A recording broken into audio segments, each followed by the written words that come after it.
Bonjour mes chers C1.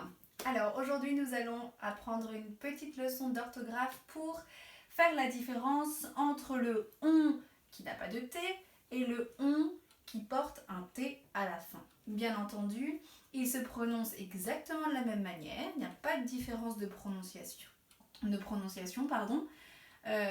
On dit qu'il va pleuvoir, les enfants ont un parapluie, le on je l'entends de la même manière, d'accord ? Mais ils ne s'écrivent pas pareil et c'est parce qu'il y a une raison. Alors, on y va pour l'explication.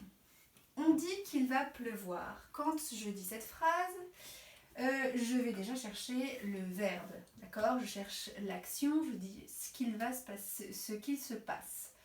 Alors, on dit qu'il va pleuvoir. Eh bien, ici, j'ai un verbe là, le verbe dire, et le verbe aller, mais celui-là, on ne le connaît pas encore, mais voilà. Tout ça pour vous dire que le verbe de la phrase se trouve ici. On dit qu'il va pleuvoir. Qui dit qu'il va pleuvoir? C'est on. On, c'est un pronom personnel sujet, d'accord? Et si vous arrivez bien à suivre, eh bien, c'est un pronom personnel sujet qui désigne la troisième personne du singulier. D'accord ? Il désigne la troisième personne du singulier.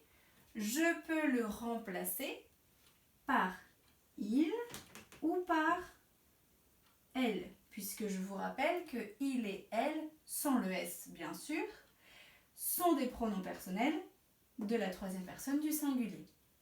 D'accord ? J'aurais pu dire « Il dit qu'il va pleuvoir ». Elle dit qu'il va pleuvoir. Ma phrase est toujours correcte. Donc, on dit qu'il va pleuvoir, c'est bien on le sujet. Je mets un S ici, c'est le sujet. Je vais même l'entourer. C'est le sujet du verbe dire. D'accord ? Mais si vous réfléchissez bien, le on dans cette phrase, eh bien, on ne sait pas trop qui c'est. D'accord ? On dit qu'il va pleuvoir. C'est le on général qui ne désigne personne en particulier. D'accord ? Donc, quand je vois on dans une phrase qui est sujet d'un verbe, d'accord ? Eh bien, ce on désigne un ensemble de personnes que je ne connais pas et il s'écrit on. C'est un pronom personnel sujet. Ça va ? Vous allez vite comprendre la différence avec l'autre on. Les enfants ont un parapluie. Alors là, je me suis amusée à faire la liaison. Les enfants ont un parapluie. Mais j'aurais pu dire, si je lis vite, les enfants ont un parapluie.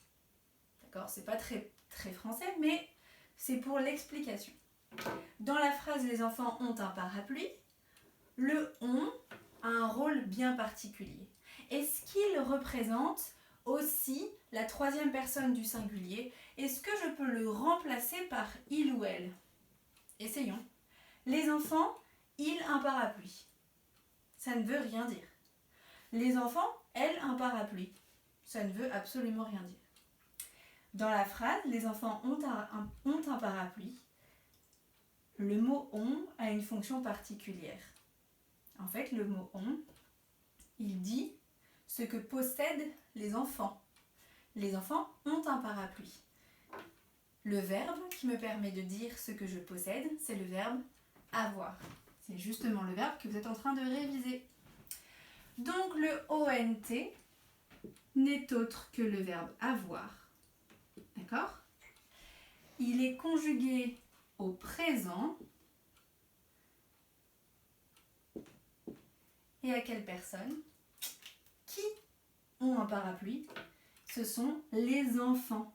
Enfant, c'est un nom masculin pluriel. Je peux remplacer les enfants par il au pluriel. C'est donc la troisième personne du pluriel.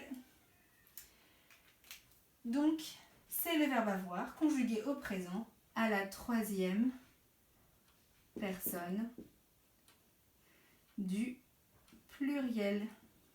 Est-ce que ça va?